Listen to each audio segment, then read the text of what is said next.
everyone, my name is Josh and this is Whimsical and Interesting Musings, and today I have another poetry reading for you, and it's on the poem that I wrote called Them.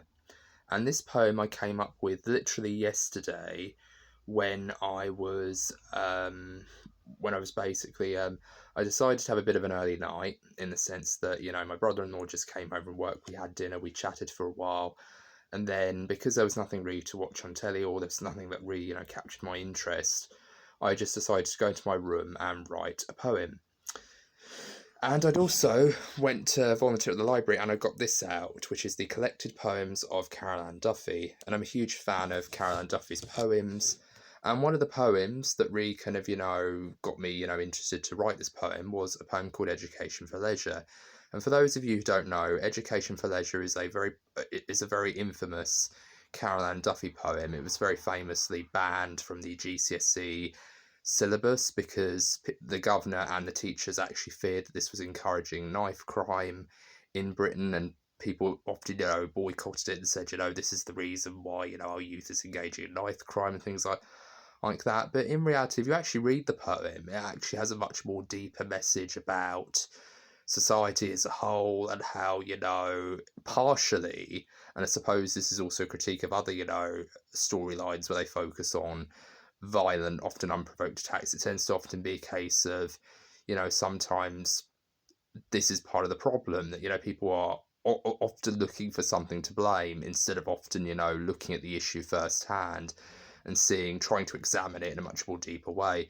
And Carol Ann Duffy was basically trying to critique that with her poem Education for Leisure. But this is my version of that poem.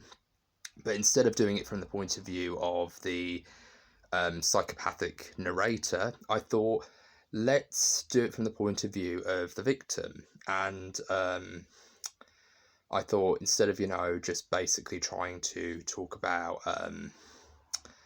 the more horrific aspect of the crime, try to talk about it from a method of kind of sadness, regret, and maybe even perhaps anger in some areas, but mostly trying to, portray it from a very, more regretful or humanist standpoint. So I hope you enjoy the reading, and I hope you're having a very good day. And this is called Them.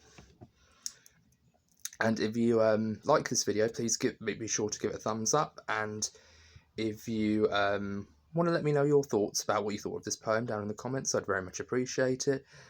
And this is Them. I can only say one thing: them. In many ways, I shouldn't be surprised. The clues were staring me right between the eyes as I lie around waiting to be moved. Do they think it's easy saying it's not going to happen? I want to shout and scream, using the age-old excuse of "you should have tried harder" as a weapon. But God help them, they're only human. My last lover telling me there is no such thing as forgiveness, only shame. Retract a phrase or word from my mouth, and it's all over now. All is forgotten. Close your eyes, wait for me.